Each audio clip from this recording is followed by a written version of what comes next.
আসসালামু আলাইকুম, স্বাগত জানাচ্ছি চ্যানেল আই সংবাদে। আমি রিদিতা রেজা। শুরুতেই জানিয়ে দিচ্ছি ফ্রেশ আটা ময়দা সুজি সংবাদ শিরোনাম।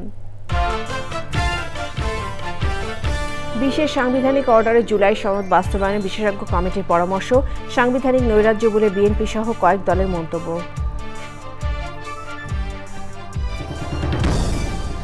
জাতিসংঘের সাধারণ অধিবেশনে প্রধান উপদেষ্টার সাথে যোগ দেবেন ৩ রাজনৈতিক দলের ৪ প্রতিনিধি। রোহিঙ্গা সংকট নিয়ে বিশেষ সভার কর্মসূচি।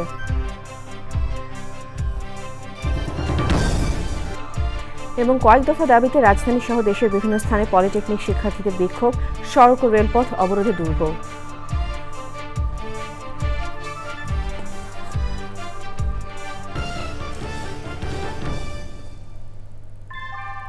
ভূমিকম্প সহনীয় মোস্ট ডিউরেবল দেশের প্রথম থার্মেক্স রড সালাম স্টিল। সালাম স্টিল বোঝে ডিউরেবিলিটি। সালাম স্টিল, মোস্ট ডিউরেবল স্টিল।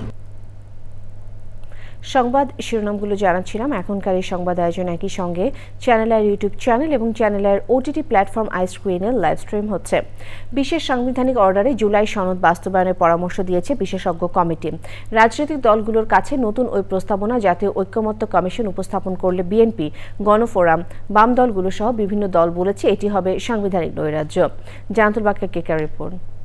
আমাদের বিশেষজ্ঞ প্যানেলের জুলাই সনদ বাস্তবায়নের উপায় নিয়ে রাজনৈতিক দলগুলোর মধ্যে মতপার্থক্য থাকায় দীর্ঘ আলোচনাতেও ঐকমত্য হয়নি।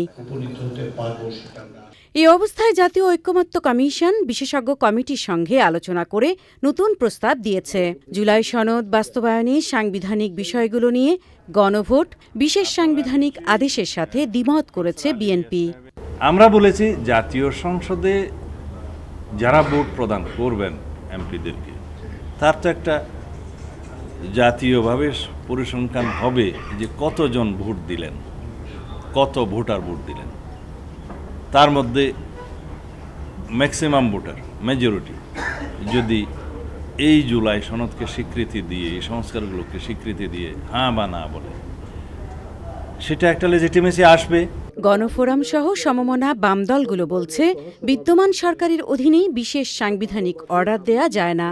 আজকে ঐকমত্য কমিশনকে বলেছি ২-৩টি রাজনৈতিক দলের সঙ্গে আলোচনা করে তারা এটা তৈরিতে বৈষম্য তৈরি করেছে দলগুলোর মধ্যে। জামাতে ইসলামী আগামী নির্বাচনের আগেই জুলাই সনদ বাস্তবায়নে গণভোট চায়।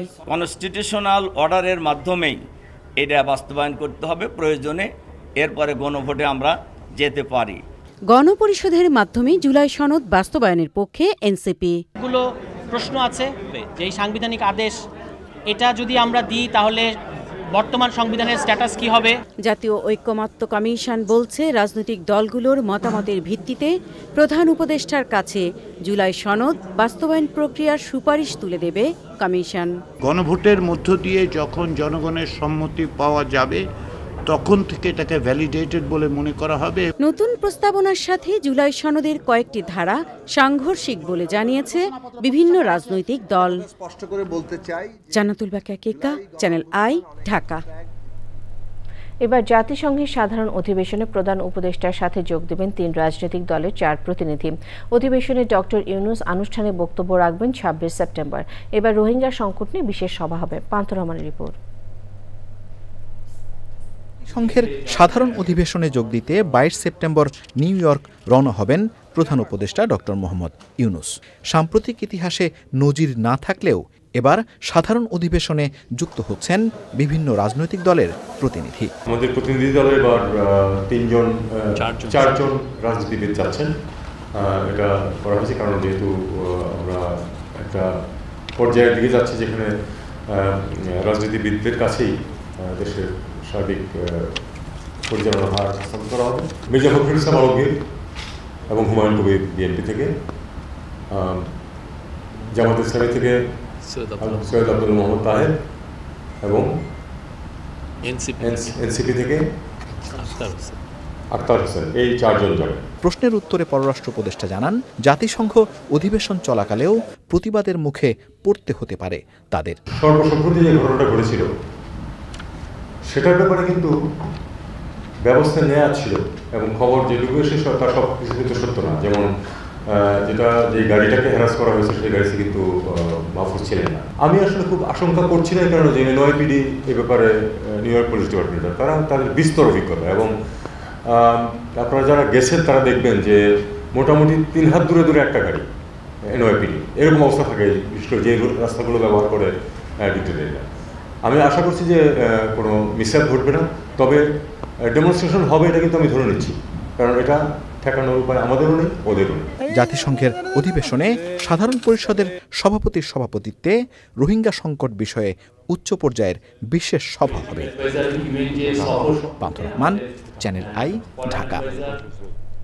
প্রধান উপদেষ্টা অধ্যাপক মোহাম্মদ ইউনূস আগামী বছরের ফেব্রুয়ারির প্রথম ভাগে অবাধ, সুষ্ঠু, স্বচ্ছ, উৎসবমুখর জাতীয় নির্বাচন আয়োজনের প্রতিশ্রুতি পুনর্ব্যক্ত করেছেন। বলেছেন, ইতোমধ্যে নির্বাচনের সময়সূচি ঘোষণা করা হয়েছে। রমজানের আগে ফেব্রুয়ারির শুরুর দিকে ভোট হবে। রাষ্ট্রীয় অতিথি ভবন যমুনায় ইউরোপীয় পার্লামেন্টের সদস্য মুনির সাতোরির নেতৃত্বে প্রতিনিধি দলের সঙ্গে বৈঠকে প্রধান উপদেষ্টা এই অঙ্গীকার ব্যক্ত করেন। প্রধান উপদেষ্টা বলেন, বিশ্ববিদ্যালয়গুলোতে দীর্ঘ বিরতির পর ছাত্র সংসদ নির্বাচন শুরু হওয়ায় সাধারণ মানুষের, বিশেষ করে তরুণদের মধ্যে নির্বাচন নিয়ে ব্যাপক উৎসাহের সৃষ্টি হয়েছে। অধ্যাপক ইউনূস বলেন, কিছু মহল নির্বাচন পিছিয়ে দেওয়ার চেষ্টা করলেও সরকার নির্ধারিত সময় ভোট আয়োজনের ব্যাপারে অটল। প্রায় 1 ঘণ্টাব্যাপী আলোচনায় প্রধান উপদেষ্টা ও ইউরোপীয় পার্লামেন্ট সদস্যরা সরকারের চলমান সংস্কার উদ্যোগ, বাংলাদেশের উন্নয়ন ও গণতান্ত্রিক রূপান্তরে ইউরোপীয় ইউনিয়নের সহায়তা এবং রোহিঙ্গা সংকট নিয়ে মতবিনিময় করেন। ফেব্রুয়ারিতে নির্বাচনের মাধ্যমে বাংলাদেশ গণতান্ত্রিক প্রক্রিয়ায় ফিরবে বলে প্রত্যাশা করেছে ইউরোপীয় ইউনিয়ন ইইউ। গুলশানে ইউরোপীয় ইউনিয়নের কার্যালয় সংস্থার প্রতিনিধিদের সঙ্গে বিএনপির 6 সদস্যের প্রতিনিধি বৈঠক শেষে এমনটাই জানান বিএনপির স্থায়ী কমিটির সদস্য আমির খসরু মাহমুদ চৌধুরী। তিনি বলেন, বাংলাদেশকে সব ধরনের সহযোগিতার জন্য প্রস্তুত ইউরোপীয় ইউনিয়ন। কেউ পিআর চাইলে জনগণের ম্যান্ডেট নিয়ে আগামী নির্বাচনের পর সংসদে তা পাশ করতে হবে। ইউরোপীয় ইউনিয়নের পক্ষ থেকে দ্রুত একটি গণতান্ত্রিক সরকার দেখতে চাওয়ার কথা জানানো হয়েছে বলেও জানান আমির খসরু মাহমুদ চৌধুরী।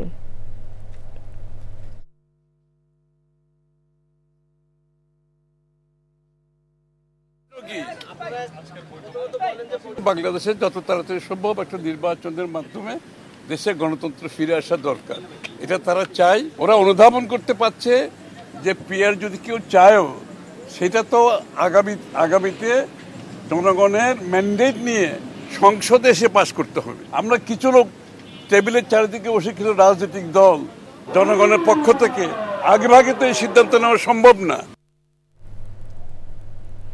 বুয়েট শিক্ষার্থীদের 3 দফা বাতিল সহ বিভিন্ন দাবিতে রাজধানীর তেজগাঁওয়ে 3 ঘণ্টার বেশি সময় সড়ক অবরোধ করে রাখে পলিটেকনিক ইনস্টিটিউটের শিক্ষার্থীরা। একই দাবিতে দেশের বিভিন্ন স্থানে অবরোধ ও বিক্ষোভ হয়েছে। বুয়েট ও পলিটেকনিক শিক্ষার্থীদের দাবির যৌক্তিকতা যাচাই কমিটির সভা শেষে উপদেষ্টা ফাউজুল কবির খান বলেন, কমিটির সুপারিশ না পাওয়া পর্যন্ত কোনো পক্ষ আন্দোলন করবে না বলে প্রতিশ্রুতি দিয়েছে। এনামুল কবির, উপমের রিপোর্ট। বুয়েট শিক্ষার্থীদের স্বার্থ রক্ষার নামে সরকার প্রকৌশল কর্মক্ষেত্র সংকুচিত করছে, এমন অভিযোগে কয়েকটি দাবি আদায়ে তেজগাঁওয়ে প্রধান সড়ক অবরোধ করে বিক্ষোভ দেখায় পলিটেকনিকের শিক্ষার্থীরা।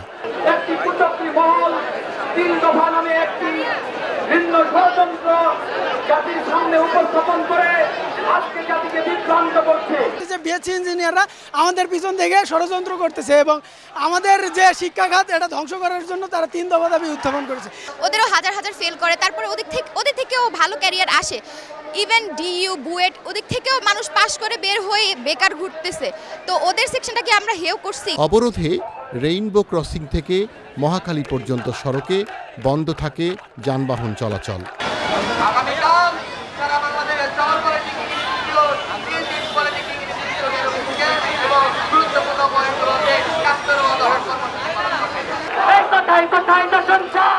প্রশাসনের অনুরোধে টানা 3 ঘণ্টা পর সড়ক থেকে সরে যান পলিটেকনিকের শিক্ষার্থীরা। একই দাবিতে দিনাজপুরে অবরোধ করা হয় রেলপথ। বিক্ষোভ হয়েছে শিল্প শহর গাজীপুরেও। সড়ক অবরোধ হয়েছে উত্তরের জেলা ঠাকুরগাঁওয়ে। কুষ্টিয়া ও নওগাঁয় বিক্ষোভ করেছেন পলিটেকনিকের শিক্ষার্থীরা। প্রকৌশল শিক্ষার্থীদের ইস্যু নিয়ে সচিবালয়ে কথা বলেন উপদেষ্টা ফাউজুল কবির খান। ওনারা তো বলে দিচ্ছেন, ওনারা বলছেন যে আজকে থেকে ওনারা উঠায় নেবেন এটা। আমরা চাই না যে রাস্তায় জনদুর্ভোগ হোক এমন কোনো কর্মসূচি কেউ দেন। আর আমরা তো কারো পক্ষের সরকার না। আমরা মনে করি যে আলোচনার মাধ্যমে সব সমস্যার সমাধান। সব পক্ষকে শান্ত থাকার আহ্বান জানান তিনি। Enamul Kabir Rupam, channel I, Dhaka. সময় হলো বিরতির। এবার বিরতির পর আরো সংবাদের সাথে জানিয়ে ফিরব। মতবিনিময় হয়েছে। রাজধানী পর্যটন ভবনে সভায় পরিবেশবিদ, ট্রাফিক পুলিশ সদস্য এবং শিক্ষার্থীরা অংশ নেন। বক্তারা জানান, রাজধানী ঢাকায় শব্দের মাত্রা বিশ্ব স্বাস্থ্য সংস্থার নির্ধারিত সীমা ছাড়িয়ে যাচ্ছে। জনগণের সচেতনতা এবং স্থানীয় প্রশাসনের তৎপরতা জোরদার হলে শব্দ দূষণ নিয়ন্ত্রণ সম্ভব বলছেন বক্তারা। আয়োজনে পরিবেশ অধিদপ্তরের মহাপরিচালক ডক্টর মোহাম্মদ কামরুজ্জামান এবং অন্যরা ছিলেন।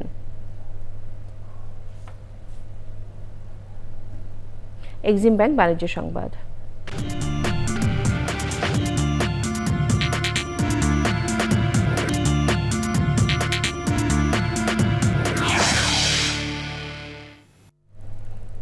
আকিস food and beverage limited active pulse half marathon এক্সপোতে তাদের নতুন drinking water brand Akij drinking ওয়াটারের উদ্বোধন হয়েছে।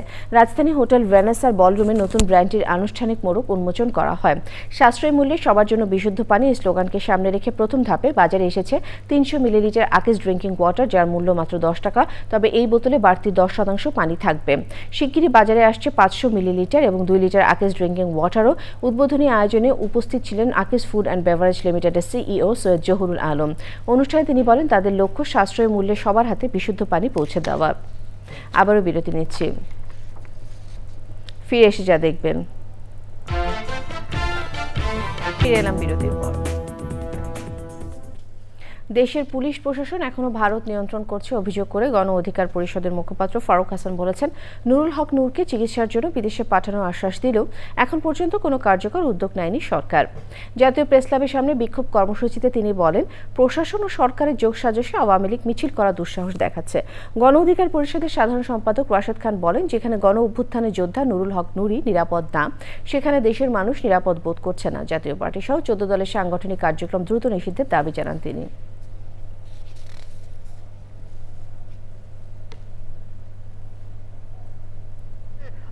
আইজিপি খোদাবাগ চৌধুরী এবং স্বরাষ্ট্র উপদেষ্টা তারা জানতেন যে নুরুল হক নূরের উপরে হামলা হচ্ছে। তাদের কাছে যখন জিজ্ঞেস করা হয়েছে তারা বলেছে ওকে সাইজ করে দাও। অর্থাৎ তাদের নির্দেশনায় নুরুল হক নূরের উপর হামলা হয়েছে। এই হামলার মাধ্যমে প্রমাণিত হয়েছে এই সরকারের পুলিশ এবং প্রশাসন এখনো ভারত তথা আওয়ামী লীগ কর্তৃক নিয়ন্ত্রিত। এই হামলার মাধ্যমে প্রমাণিত হয়েছে এই সরকারের ভিতরে আরেক সরকার রয়েছে যারা মূলত এই দেশকে পরিচালনা করছে। পবিত্র ঈদে মিলাদুন্নবী উপলক্ষে হযরত মুহাম্মদ সাল্লাল্লাহু আলাইহি ওয়াসাল্লাম আমাদের জন্য সর্বোত্তম আদর্শ শীর্ষক আলোচনা সভা করেছে বাংলাদেশ ফেডারেল সাংস্কৃতিক পরিষদ। প্রধান অতিথি ছিলেন সাবেক তথ্য সচিব সৈয়দ মারগুম বোরশেদ। প্রধান আলোচক ছিলেন রয়্যাল ইউনিভার্সিটি উপাচার্য অধ্যাপক ডক্টর আনম মেশকাত উদ্দিন। সভাপতিত্ব করেন পরিষদের চেয়ারম্যান মোহাম্মদ শহীদুল্লাহ প্রিন্স। স্বাগত বক্তৃতা করেন পরিষদের মহাসচিব শাহেদ আহমেদ। অনুষ্ঠানে হামনাদ প্রতিযোগিতায় বিজয়ীদের পুরস্কার প্রদান করা হয়।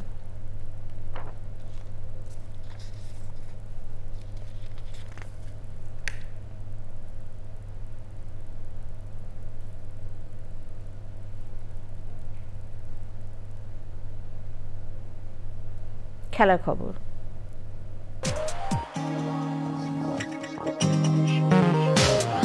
জুলাই সনদ বাস্তবায়নে বিশেষজ্ঞ কমিটির পরামর্শ, সাংবিধানিক নৈরাজ্য বলে বিএনপি সহ কয়েক দলের মন্তব্য।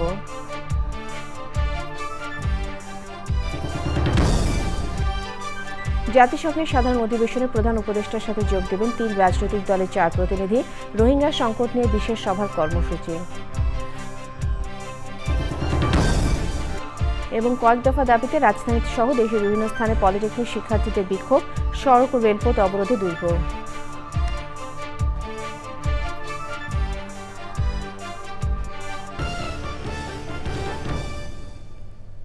চ্যানেলের সর্বশেষ সংবাদ জানতে ভিজিট করুন চ্যানেলেonline.com-এ। যুক্ত থাকুন আমাদের সোশ্যাল মিডিয়া প্ল্যাটফর্মগুলোর সাথে। শেষ করছি চ্যানেলের সংবাদ। ধন্যবাদ।